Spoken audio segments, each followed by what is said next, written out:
Hello, my special guest. Thank you so much for being here with me tonight.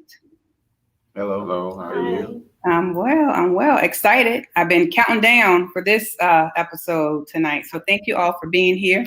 For those of you who don't know me, I am Lena Lassiter. I have my master's degree in human services counseling with a concentration in crisis response. I am also an advanced grief recovery method specialist. I'm a senior leader in corporate America. I'm a co-author and I'm the founder and president of Forever Healed. We are a nonprofit, and what we do is we help those who have broken hearts to end their pain and to reclaim their lives. And this is done in several different ways. We offer grief recovery classes licensed by the Grief Recovery Method Institute. We have one-on-one group counseling, and we also have group sessions. We also have a course called The Hidden Cost of Grief in the Workplace, where we go and we speak to corporate organizations about the hidden cost of grief. And we facilitate trauma in the church workshops. But tonight, we are here with our special guest talking about PTSD among police officers. So again, I'm so honored to have a few active and retired police officers join me tonight. And I see that we have some people who are already joining in and commenting. So let me catch your comments real quick. Hi, Tanya. Thank you so much for joining us. Thank you for your support. I always appreciate you always being here. And Miss Pat, thank you, Miss Pat. Good evening, she said, everyone. Hello. Hello. She's an author. Hi, Regina, another author and a nonprofit owner. How are you, Regina? Thank you guys for joining us. So for those of you who have signed on, please shout out my guests. Let them know that you are here. Show them some love tonight. So we have a very impactful conversation tonight, guys. So again, we're going to be talking about PTSD among police officers tonight. Good, Regina. We're glad that you're doing well. Thank you for joining us. Hi, Minister Rosalind Cephas. Hello, hello. Hi, Minister Eugene. Thank you for joining us tonight. So we have with us tonight Master Police Officer Charles Battle, and he told me to make sure I say that he was retired.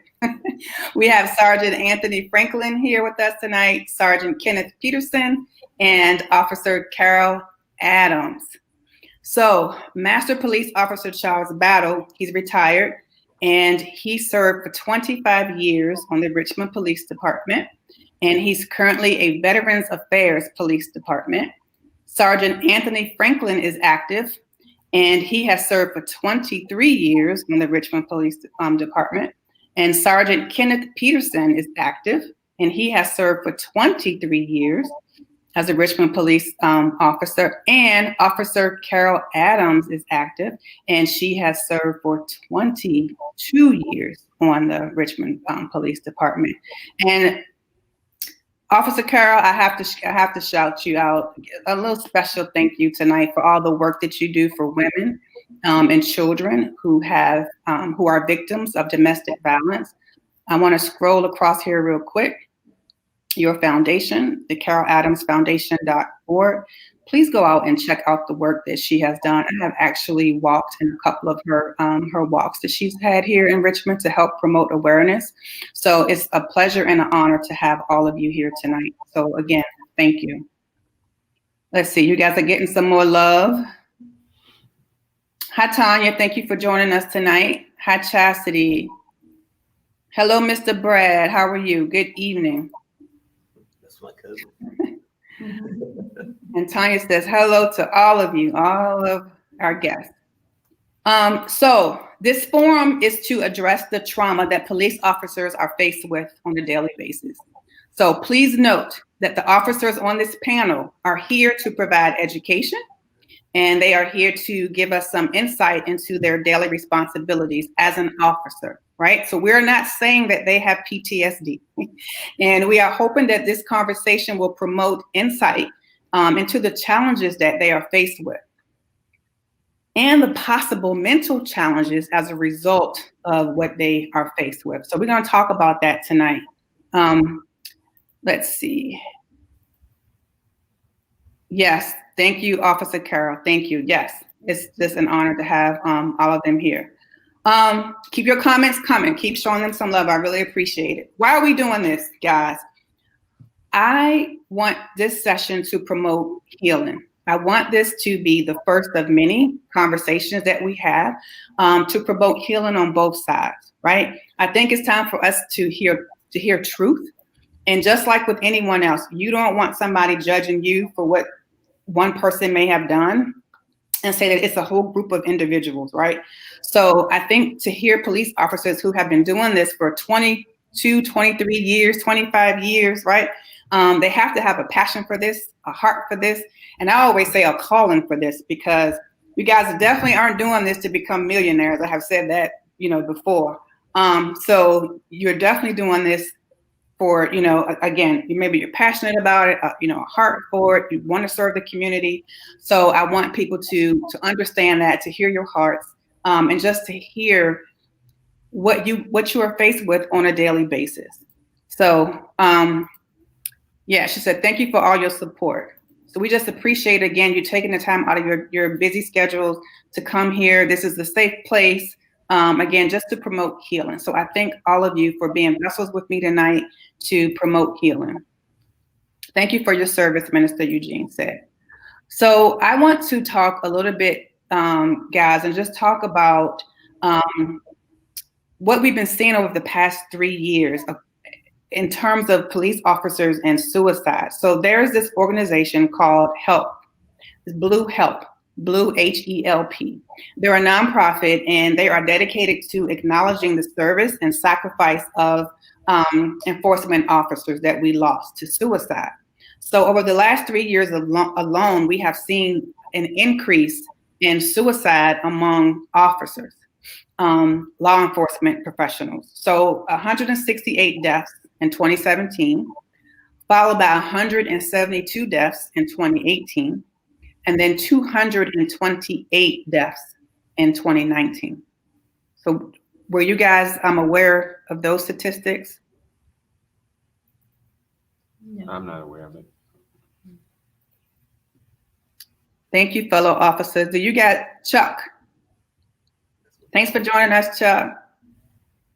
So so we have been seeing a slight increase in law enforcement suicide even over the past, 3 years. So what I want to express tonight is that PTSD does not discriminate, and it doesn't just happen to those who are combats or veterans, right? So PTSD can happen in all people, regardless of ethnicity, regardless of nationality, regardless of culture, regardless of your profession. So it should be noted that everyone who has encountered a traumatic event will not necessarily develop PTSD. But due to the nature of the role and responsibilities of a police officer, they are more likely to be stressed. And the job-related stressors experienced by police officers can lead to burnout. It can lead to job dissatisfaction, and it can lead to mental and physical stressors. So let's just dig into that just a little bit. So burnout can also be a slow process, right? As such, some officers may not recognize, like we talked about earlier, that they are stressed. Because one of you said, I didn't even realize I felt overwhelmed until after I wasn't doing this anymore, right? Because it's just your normal day to day. And it's believed that there are 4 major areas that impact the well-being of a police officer.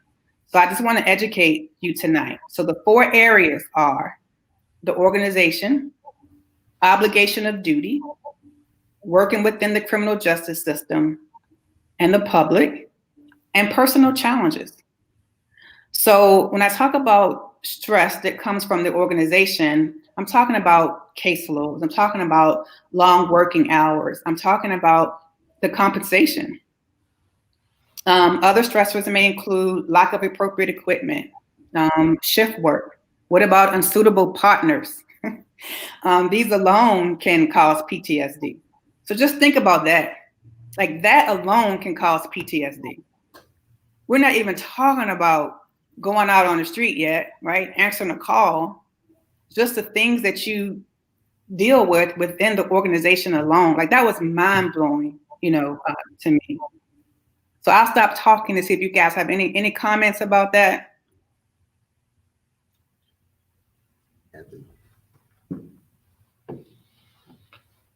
Well, I think that, like any organization, you're going to have some inner issues. But when you take a microphone and or magnifying glass and you look at what we really do, just the preparation for us to go to work, we have to put on a bulletproof vest. We have to strap on a gun and other defensive equipment. And then we have to go stand between the community and Rome. And that in and of itself is difficult without throwing in the variable that we are leaving our family, who we are called to protect and provide for also to go do this same type of work for strangers. And sometimes, those strangers don't appreciate and or don't want us in their community. So it's difficult on both sides. Just like the word of God, it's a double-edged sword. You can either find a lost child or deal with a homicide. And although it's both rewarding, they are both stressful. Yeah. And not even thinking about that, again, just suiting up, to go out to do your jobs. And I'm pretty sure that, and again, I don't want to speak for you. That's why I have you on here. That most of you just want to make it home at the end of the day, right? Want to make it home to your family, that you love as well. So that could also be, something on the minds of some police officers. Minister Eugene, when you said, can I repeat those numbers? Do you mean the suicide numbers? Let me know what you're referencing. And then Tanya says, do you think a lot of your fellow officers are killing themselves because of what is going on in society? Well, I think that's a difficult question to answer because you really don't know what the whole being is going through. And as Sergeant Franklin described, just the process, and not only that, getting dressed, but the fact that, we, no matter what type of work you do, you have a certain set of rules and a certain process that you have to go through. And ours is different. We have a uniform, that we carry equipment, and we have the power and the authority to save a life or to take a life and to take away freedoms. But not just that, we took an oath to protect the citizens and to give our life and to forsake our being. And as we took that oath, then that means that our family lives with the fact that every day we step off and go to work, there's a possibility that we may not return. God is funny like that. We don't, any of us know when the end is, but we live with that reality every day. We put these clothes on, and it's not a time when we receive a radio call, no matter how stressful it may be. We can't say, and I joke sometimes, like, no, I don't want that one, send somebody else. It's like, no, that's just a little bit too much for me. We have to take that call, and we have to go out there, and we have to address whatever it is, if we have the wherewithal or the means or the equipment. For example, guns. I mean, we carry sidearms, and if you look around or if you pay attention, most of the armed individuals out in our community, we are out armed as we walk around and we carry our sidearms. So there's a lot of unknown and a lot of uncertainty as well, but we cannot operate in fear. We have to get out there and we have to do our very best. Right. And to add to that, and they both spoke about leaving home. So, and I did the job for 25 years, and from day one, once I left the house, I changed the mindset, psychological mindset, to put my gear on and go do to serve with the knowledge that, hey, the next call I might not make it back home. So roll forward from 1995 to 2020, April 1st, 2020, when I retired, and we were discussing this earlier. I never thought I was stressed, but when I did my final 10-7, it's like the weight of the world had lifted off my shoulders. So there's stresses that we're not even aware of, but I was always blessed to be around good officers and people that I could talk to at work, dealing with different calls. And two of the guys, well, now three, when I met Carol, but I would call them, and we would constantly stay in contact. Even through some of our roughest times on the street, I was able to talk to these guys to help me through the next call or the next day. And that's very important, Charles, what you just said, to be able to communicate that, like, right, with some trusted advisors to just be able to express, how you feel. And you guys have that in one another.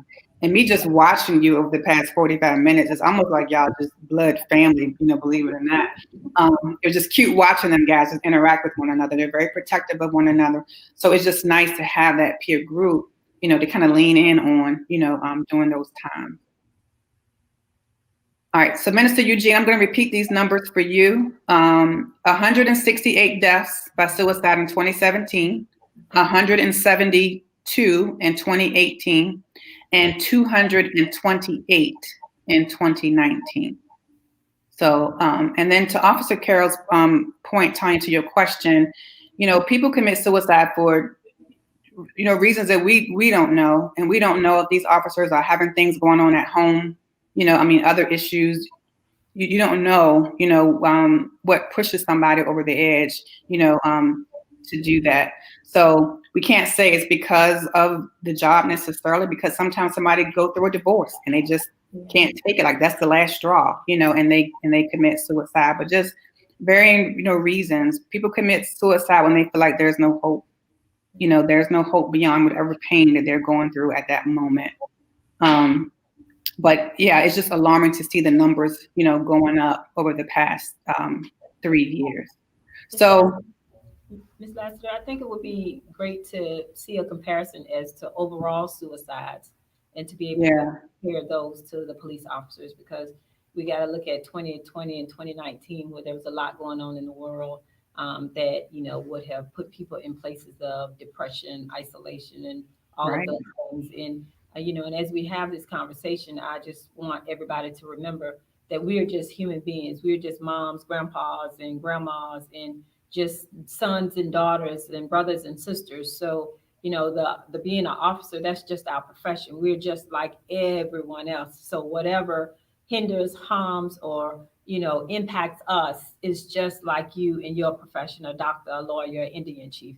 So it's just by happenstance that we are police officers. But when we talk about, what pushes people over to the edge, what makes them lose all hope, those are still internal things, very, very internal. And, and when we find that answer out, then we could provide more help. But you just don't know what someone's going through unless they decide to share that with you. Right. I would like to add to that in that she is absolutely right that everything that the world goes through, we went through. So there's homicides that has happened in my family. There's homicides that has happened in Ken's family. There's suicides that has happened. There's addiction in our family. There's divorce in our family. There's financial issues in our families. But as we deal with ours, we are called to deal with everybody else's. And so we are trained to set our issues aside and go deal with somebody else's. And that's hard to pick up somebody else's cross. We can help them pick it up, but we've got to go home, and who's going to help us? It's hard for a police officer to call somebody and say, I need help dealing with my issues at my house, when you're supposed to have all the answers. So I think it's just compounds after you deal with your stuff, and then you got to go deal with somebody else's stuff. And so you have to find outlets and friends and families and de-stressors so that you can be a help. We were not forced into this. All of us have specific reasons why we signed up to be a police officer. And I guarantee it's because we cared about something, somebody, or a group of some things in a group of somebody. Yeah. Whew. Well said. I feel like I could just turn the camera off now. That was good. Well, and an example of that, Lena, is that, and every time I speak about it, I always get emotional. So a couple of years ago, I lost my mom. And, I used to call her every morning, especially when I was going to work, I would call her so that, even today, it still resonates in my head. So the first call that I got, I was logged once I went back to work, was a domestic between mother and daughter.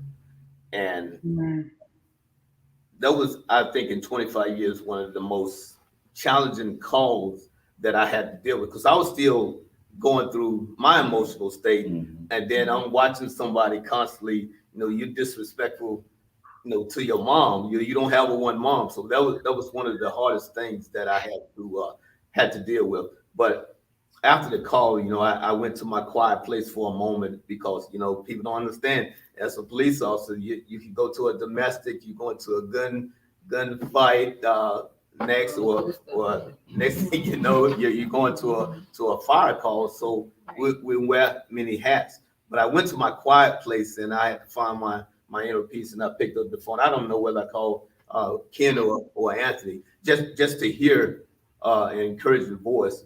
But I know I was doing what I was supposed to do, and I was supposed to be here to help somebody. It's just that that example is true to form on how police officers have to deal with things personally, and then go back to work, and and still be somebody's hero for that moment. It might not last a long time, but you have to be somebody's hero for that moment, somebody's savior for that moment. And Wow. that's one of the things that the general society doesn't think about, when it comes down to us, is that we're carrying our own suitcase. We already weighed down with our own life, right? With our own suitcase of stuff and our baggage. And we are going out and we're being called out to these calls. And everybody has triggers. Everybody has life experiences where they run up on something and it puts you back. And like Charles is talking about his mom, my mom was murdered and I did crime scene work, and I had to go and process a crime scene with a woman there, and I had to step over and step over and step over. And I was so tough. They said, no, you don't have to do it, Carol. But it was like, no, I got it. But it was the most difficult thing that I had to do. But I did it, and I didn't really, really have to put myself through that. So when we talk about we have a family that, and we all know each other, and it's more of us like this than what you see in the media. And that's what we need for the world and for society to see, is that, but we have to suck up and put our feelings and our life aside, and we have to address whatever the issue or the concern is. So it's like a double-edged sword. And we're looked at as if we got to be these superheroes, and we're really not. We're just good-hearted individuals who have decided to be a part of this profession. Right. And we have feelings just like everyone else, and we have our own lives as well, but we decide to do this work. So it's really, really important that society sees us that way. We're not any different than them. We believe we do all of those things just like everyone else, except for we are brave enough. And even like on this call, we're brave enough to say we're just human beings. I'm just a little old lady, a senior citizen. So I'm just a granny, and that's what I want people to understand. I'm not 6'10", and I don't have, I'm not metal. I'm just this little old lady that has learned how to process and to manage. And I've been on my own since I was 17, living there as my mom's life was taken. So, but still to give, but learning how to process, how to take care of myself, and to have a good support system, a good network to be able to survive and thrive through life. Come Yeah. on. Oh, you got something. Yeah. Yeah. Come on. Well, I kind of paused to speak because in my personal life, there have been a lot of fresh things that have happened. And this past May, my cousin he was shot and killed in Churchill. And this past September, the mother of my four girls committed suicide. Mm. And this past October the 1st, my cousin also was murdered in the city as well. And I say all to say, it's difficult, unfortunately, sometimes to turn off the switch when things like that happens. Of course, I've listened to all of my coworkers here talk about what we're trained to do and how we serve our community, and we do it honorably. And we're grateful to do it. We're at scenes all the time, different times of the morning, and we're embracing families, and we're sowing into our lives any and everything that we have beyond the training. Right. Yeah. There are things that are inside of us that we're trying to pour into them as well. But I have to admit, when I got the call, at least for my cousin, I was thought that he was actually still fighting for his life. Mm. Having to go to the scene and actually see what I saw. And in the other scene with my girl's mom, uh, I had to go to the hotel where it happened to collect the belongings, and I had to see and observe all those things that unfortunately happened. And I thought I could turn on the switch, but it didn't work. I was overcome with emotion, and I was crushed to see the last moments here on this earth was and where it happened. And then just to get another phone call early in the morning to hear another tragedy that's happened with my family. I was just crushed and just torn to pieces. Um, and unfortunately, sometimes as much as I have friends such as these individuals here, matter of fact, Anthony did the sermon for my girl's mom. We had to come together and pull together and get through. Carol was one of the first people I called, and bawling and crying. There was no tough. There was no shield that I could put on to hide, my emotions or what I was going through. And the same thing with Charles. He was the second call I made.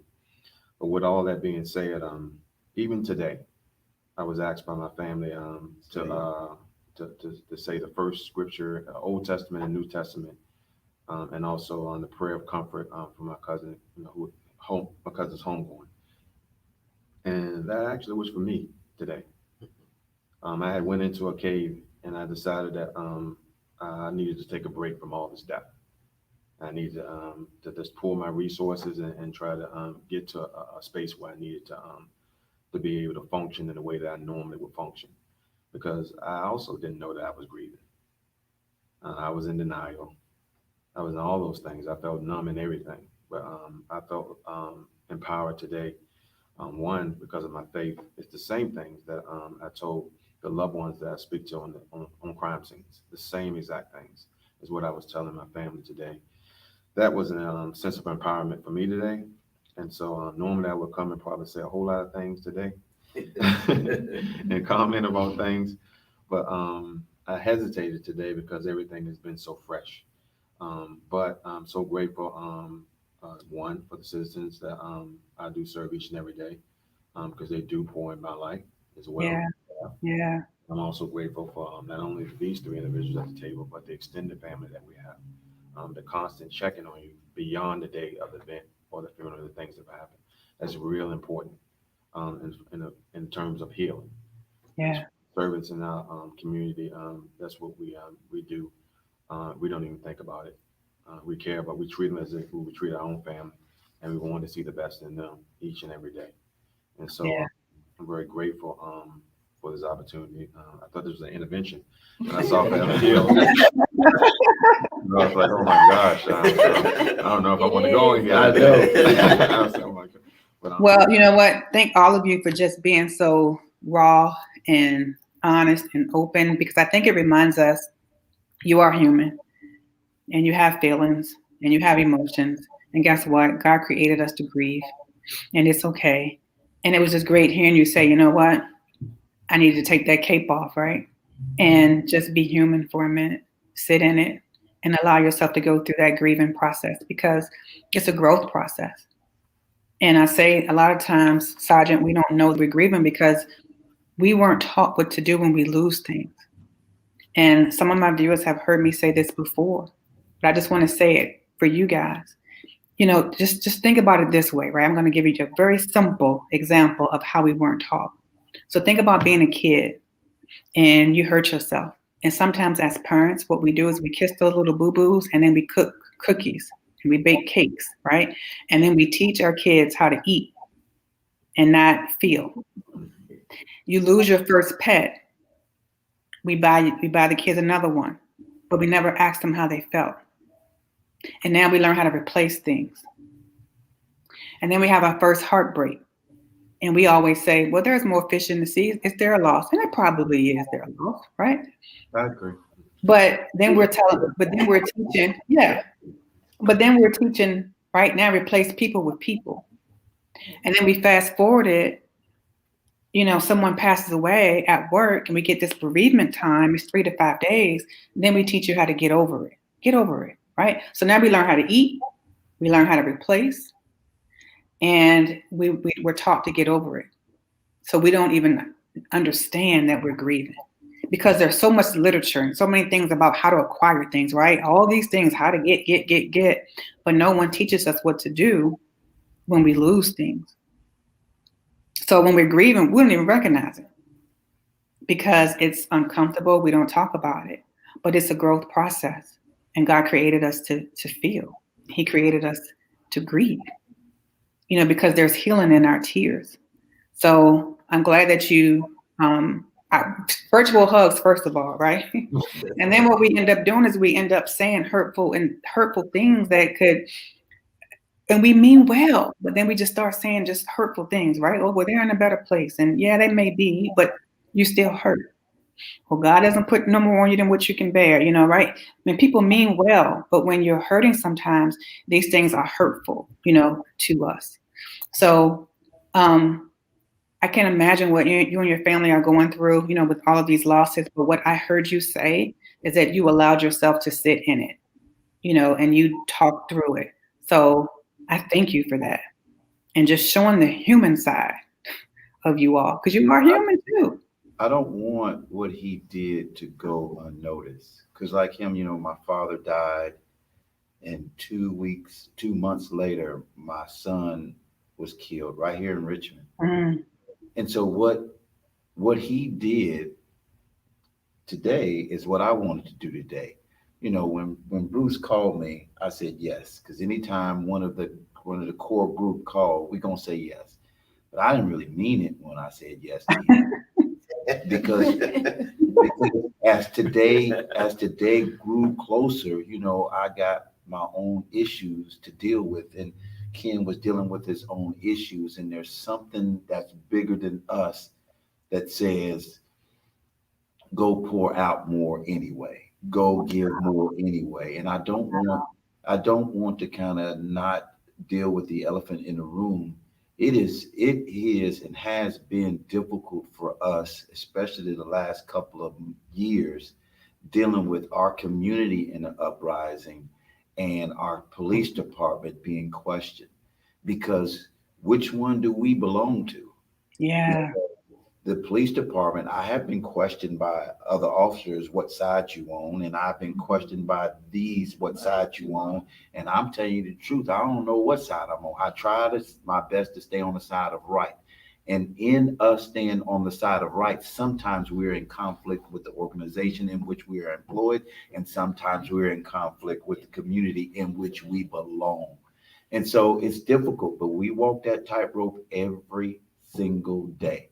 Every single day. Wow. And it's if we can't satisfy one or the other. Mhm. So we have to be strong in our faith and in our being, Say it, and what yes. our purpose is. And it does not matter side, it's all about what's right. That's right. And that's the key. Yeah. But sometimes that's along the road when it's just a couple of us because everybody is looking like, Yes. okay, Oh it's my like, why gosh. y'all way over there? But no, this is what we're supposed to be. So, in the community, and especially with all of us being African American, is we're always questioning about our loyalty, and especially to our race when it comes down to public safety and policing and law enforcement because of the impact and the issues concerning policing in the African American community. So that's always questionable. But then we have the other races who don't feel like we have the authority to tell them what to do. So every gateway, every crossroad, there is an issue or concern or question. So we do have a lot on us. But like we said, 100 years of policing here, over 100 years of policing here, and God has given us the wherewithal to be able to manage not just this profession but our personal lives as well. And he's thrown in some monkey wrenches and say, okay, let me see if y'all in it, and let me see where y'all at, y'all hanging on, because it's all about the faith and understanding not what we see but what we believe, and what we believe. This is our calling, and this we got to stay up and moving forward with the work. don't get me wrong. I understand that I'm a black man. Don't get me wrong. I know that they're going to be watching me at Walmart. And this is just me Right. being honest. Mhm. I know that once I take off this uniform, Yes. some police somewhere going to Mhm. stop me just because. Yeah. But if I walk away from the profession, who is going to stand between and in the gap and stand up for the community that produced me? And Yeah. so I can't just walk away. So yeah, I'm angry when they treat me bad, or when they treat my sons bad, or when they stop me for no reason, even after they find out I'm a police officer. That has happened to me. But I can't walk away because I cannot have that happen to the community openly. At least hide it. At least try your best. But this is why we're here. It's bigger than the job. It is a calling for every last one of them, because I've seen everybody cry. Lost a mother to homicide, lost a son, lost a cousin. I mean, everybody on here has lost something. And it's difficult to lose it where you at. Because Yeah. everybody at your job know. Yep. Yeah. But we got up here and we said, Bruce said, somebody else wants something else from you. And just when thank you, Jesus. Just, when we think we don't have enough to give, And we got God will give you a few That's crumbs. He'll pour some more in there. Yes. Let me, you know what, Sergeant. So even doing this tonight, I had people questioning me, right? What are you doing? So are you saying that you are okay with what's going on? No, I'm not saying that. I'm not saying that at all.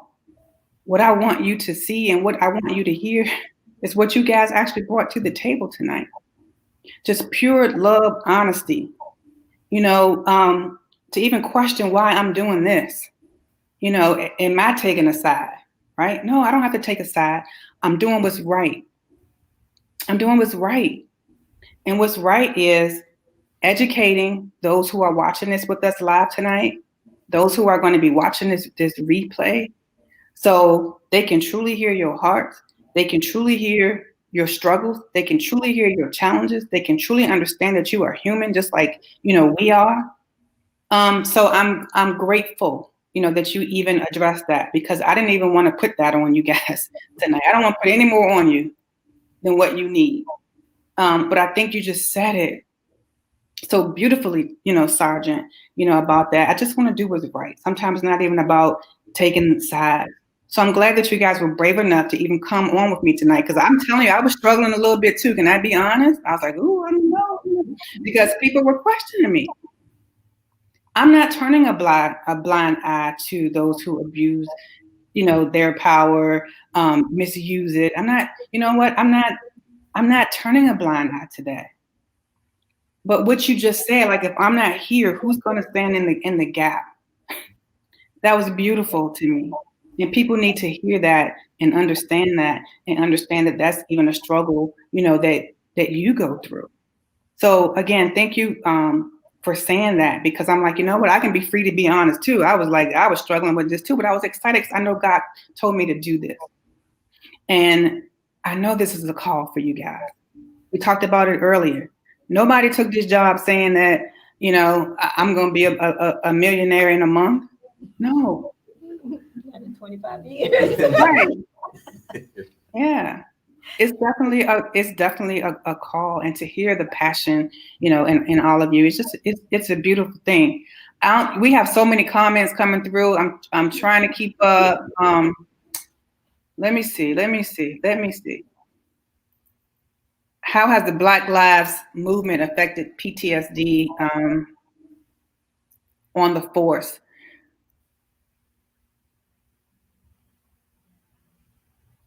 Patricia, I don't know. Because again, when we started off the broadcast, we were just talking about how officers can actually be impacted by PTSD just through the organizational challenges, right? And just like Sergeant said, any corporation, somebody would deal with issues that goes on in the corporation. I'm pretty sure, just like all of us, again, right? They're human. all the division, everything that went on the past couple of years, I'm pretty sure that can add to it, can magnify, like some of the stress.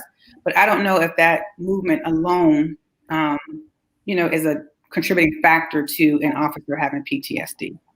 So remember, it's everything that they're dealing with.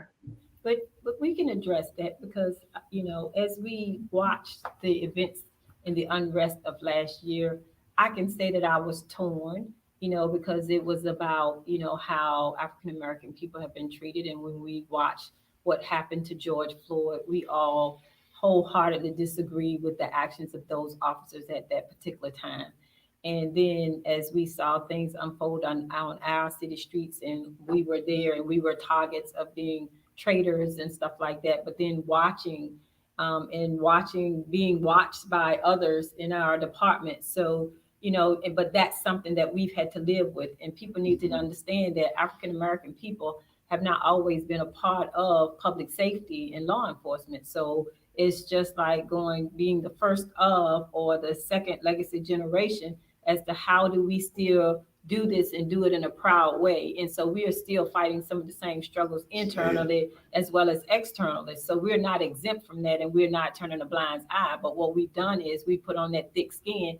And like Sergeant Franklin said, we're here, and we're here to stand in the gap, and nobody or nothing is going to derail, why we came to this profession. So we can absorb it. We've learned how to handle it and to navigate it and to address it when it shows up and is brave enough to speak out against us or to exhibit some negative behaviors. We are all aware of those things. So the general public has to understand that it is an internal battle as well as an external battle, but we're all mature enough to know how to do that. And so, yes, that does add on a little bit of extra added stress, but you know what? When you know how to play football, you know how to get down the field and not get hit, right? And get a touchdown. And we do it over and over again. So that, and maybe that will help answer her questions. Like, no, we were not exempt from any additional stresses because, yes, they're Black men. I have a Black son, so all of the civil unrest was about this. So we're not saying that we just stood there as robots and we were not impacted and we did not agree with the things that were happening.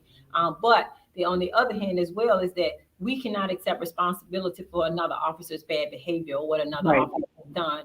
Just like every Black man is not responsible for what another Black man does, or a European male either, or Latino male. So that's what we have to look at as a society. We cannot blame a whole population of people for the acts or actions of one.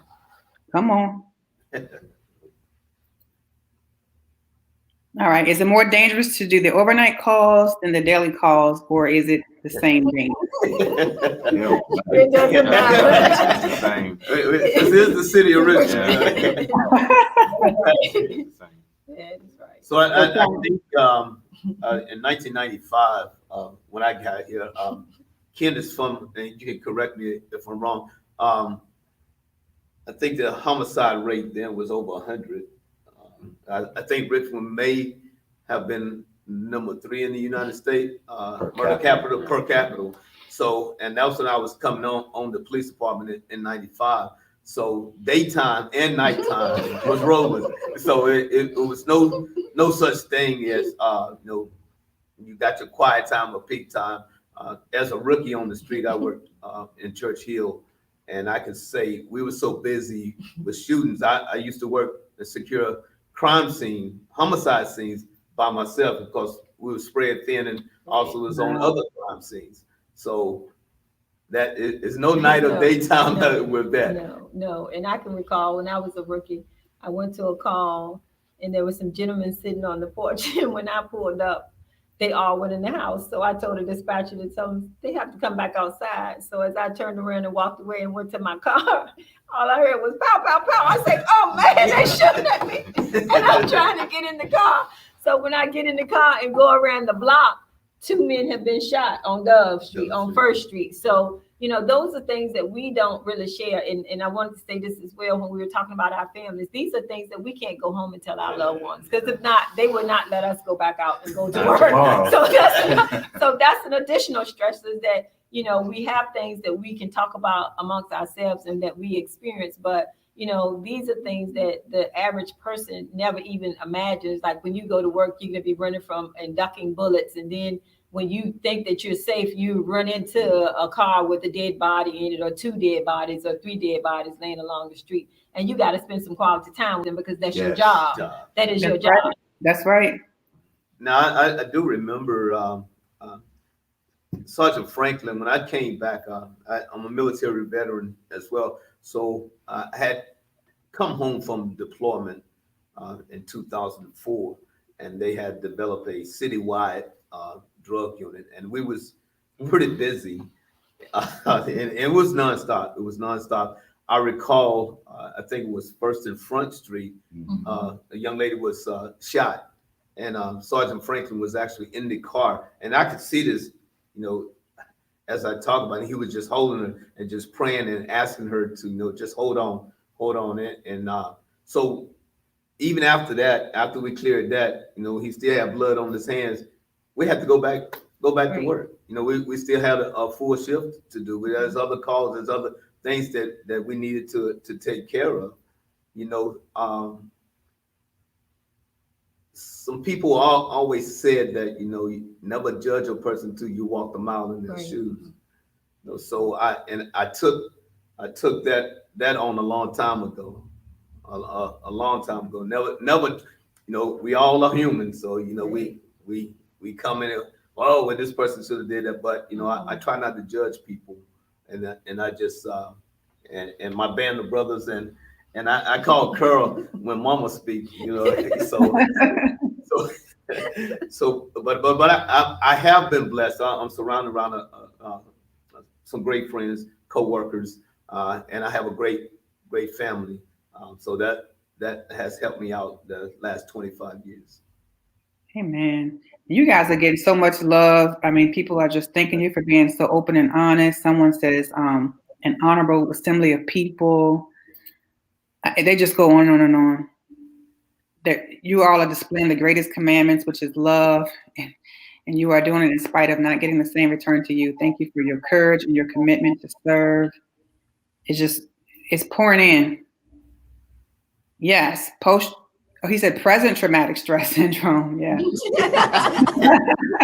don't want to. We won't share a lot more because we don't want to Yeah. cause. Right. You know. Yeah. But But thank just you for give your taste. service. Yeah. So you think. Brad had a good question. I had some questions for y'all, but I'm not even going to, you know what? They've been, all right. So Brad said, would you say that a certain level of faith has been vital throughout your career? And that's is that Brad calling from North Carolina? I think that let me speak on that. Brad's known me all my life. He's actually my cousin. I always wanted to serve. I always want, you know, I joined the military at 18. I always wanted to be a part of something that's greater than what I had at the time.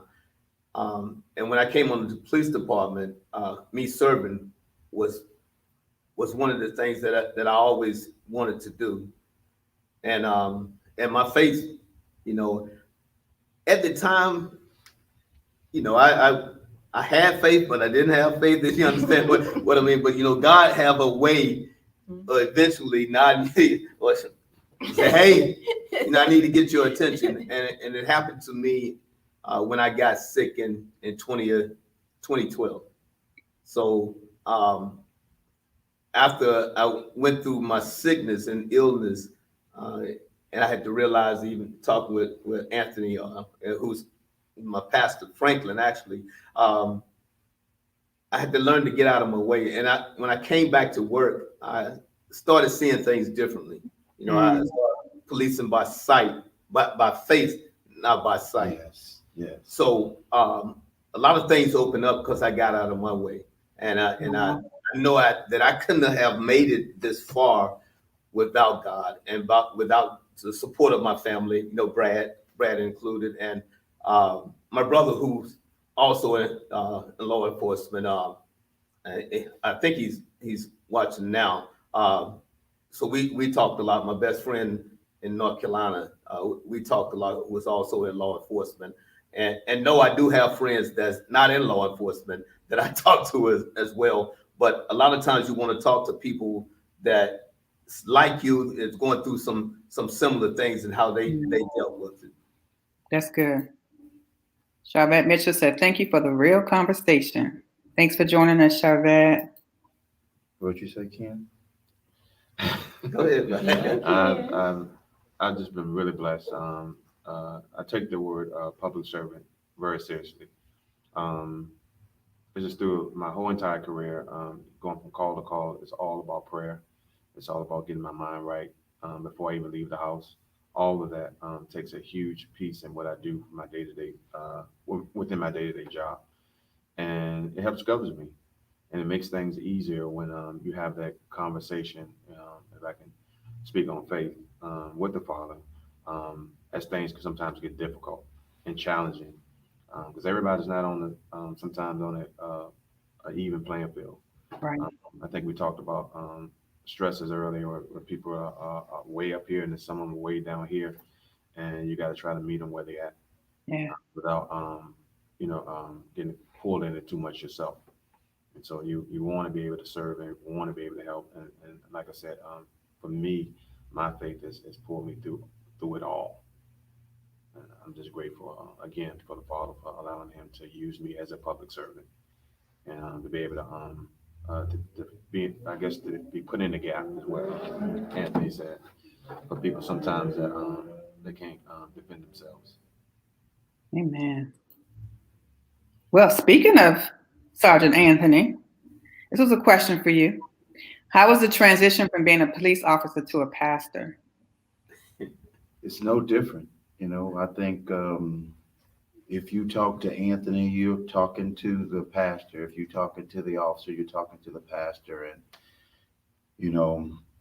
but before we get to them titles, I need you to know that I'm a sinner. I need for you to know that I fall short. I need for you to know that I make mistakes. I need for you to know that, sometimes my bills ain't always paid on time. My kids don't always act right sometimes.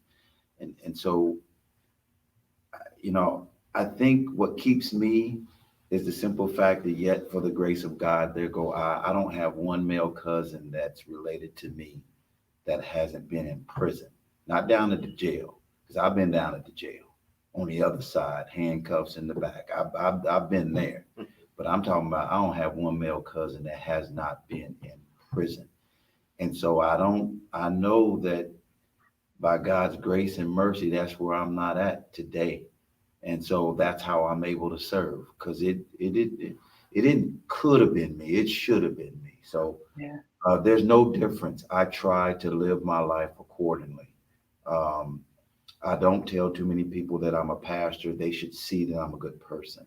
They should see I'm a believer, but they should also be aware that I struggle every single day. Good.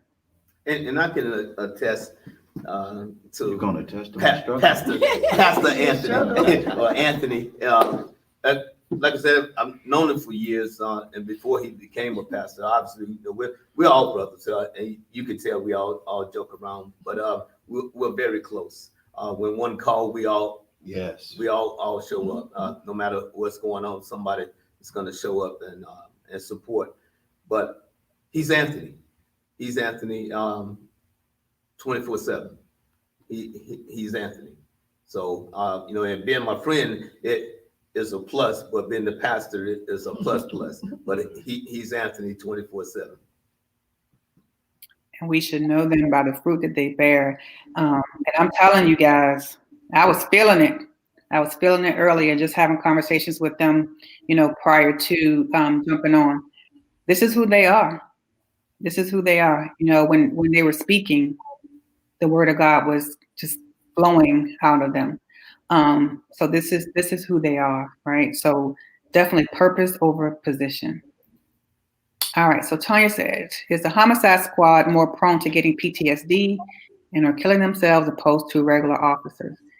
Tanya, now the research that I have done on homicide investigators was that 80% of those who had joined this program,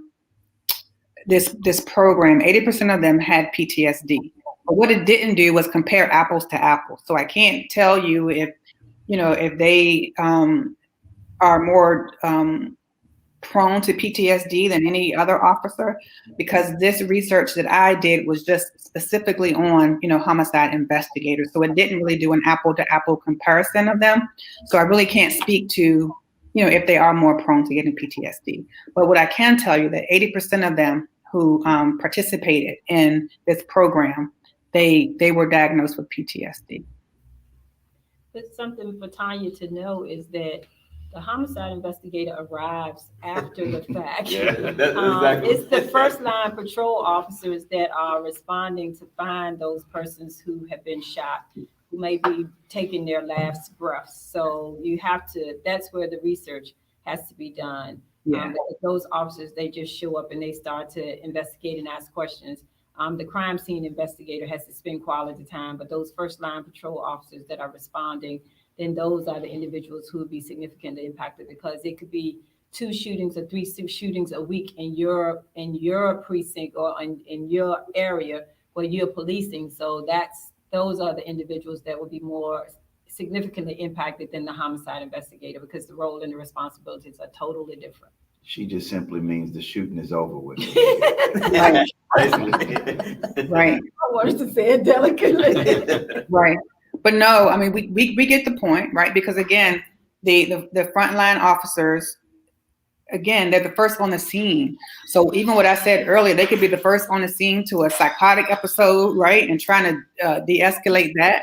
And I don't know if you guys are even trained on how to, de-escalate those situations. First on the scene, domestic violence. And again, not knowing what you're going to walk into, right? So does the perpetrator have a gun or a knife? You have no idea. Do they even know that you guys were called, right, to the scene? And again, then talking to parents whose children, have been murdered. Day in, day out, call after call. And the officers that I spoke with have said to me that I don't even have time to decompress, because it's just one call after the next. And then you guys gave us more education around even your own losses and your own trauma and your personal lives, right? You have to kind of push that aside to help, someone else through their traumatic events. So all of these are just critical incidents, right? Traumatic incidents in nature that you deal with day in and day out. And then you go right back to work. They go right back to work. So we definitely have to do, more research. I really believe just the officers who are called first, on the scene. There's a lot of research on, again, investigators and right. But what about the ones that were called immediately on the scene and what they have to deal with, day in and day out. So you guys are exposed to individuals who are also suffering, right, on a daily basis. And take that coupled with everything else, homicide, crimes, stress.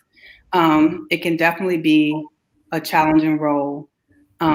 So make sure that you continue to lean in on one another, that you find ways to, release yourself, communicate. I talked to a police officer in Henrico, and he talked about how they had this peer program where they kind of lean in on one another. Do you guys have anything like that where you work?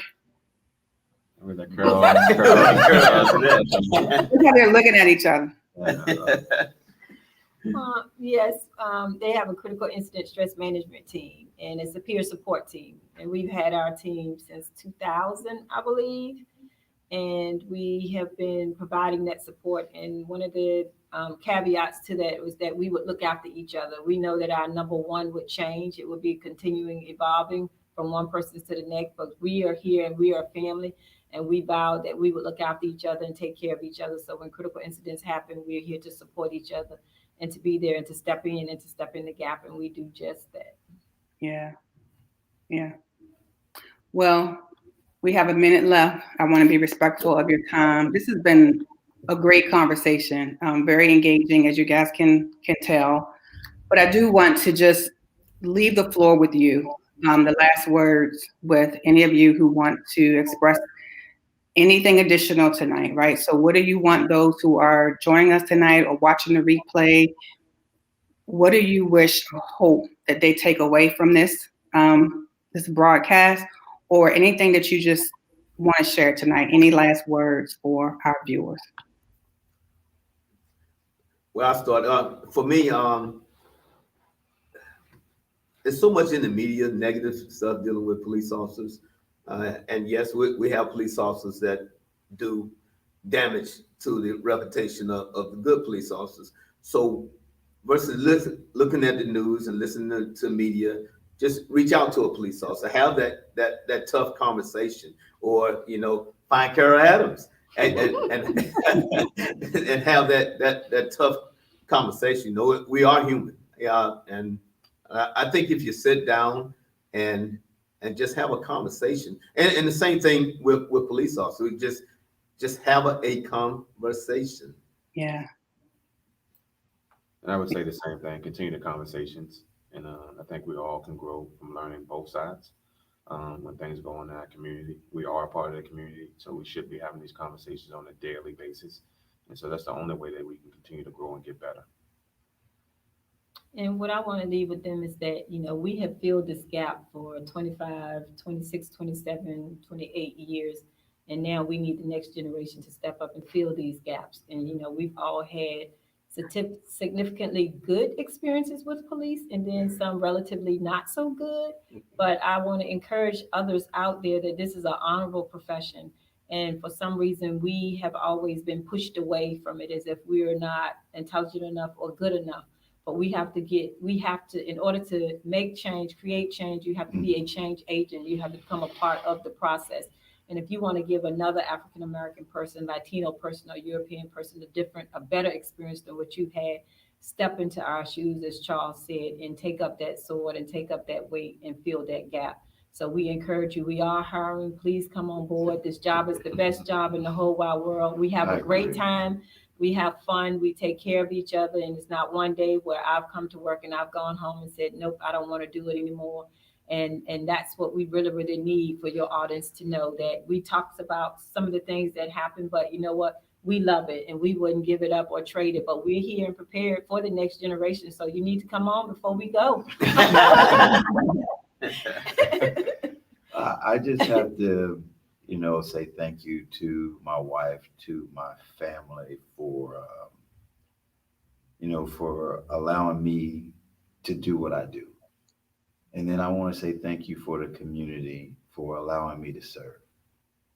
He said in his word that to be a servant is part of what gets you in. Yeah. And regardless of the titles and the promotions and the money, I just want to get in. And so without you all, I would not be able to call myself a servant. So I'm grateful. Thank you. Woo. Amazing. I want to work with y'all. I wish I would have joined the force like 20-something years ago. Don't have an age limit. Don't have an age limit. Come on. Well, I want to make sure that you guys continue to, consult with the trusted advisor about how you're feeling. Make sure that you continue to support one another. You have a support system. Be intentional about, taking your time off, eating well, sleeping well. Keep believing and trusting God, and seek medical treatment, if warranted. Thank you all again just for your willingness to just join me tonight to bring awareness around PTSD and traumatic events that are faced by police officers on a daily basis. But more importantly, that our viewers could just hear your heart and your passion around serving. And that's what it's about. So I just love the servant hearts tonight. And I like how God shift, right? Because we had all these questions and we were ready. But people really enjoyed you guys being open and honest. And again, still sharing the love. So thank you all for your willingness to just be open and raw and have these conversations with me. Thank you. Thank you so much. Thank you all for what you do. And what an awesome show tonight. So they said, thank you guests for your service and being transparent tonight. All right. Well, for those of you who are watching, again, if you know anyone who would just benefit from just hearing this, can be blessed. Let's unite. Let's unite. Let's bring healing.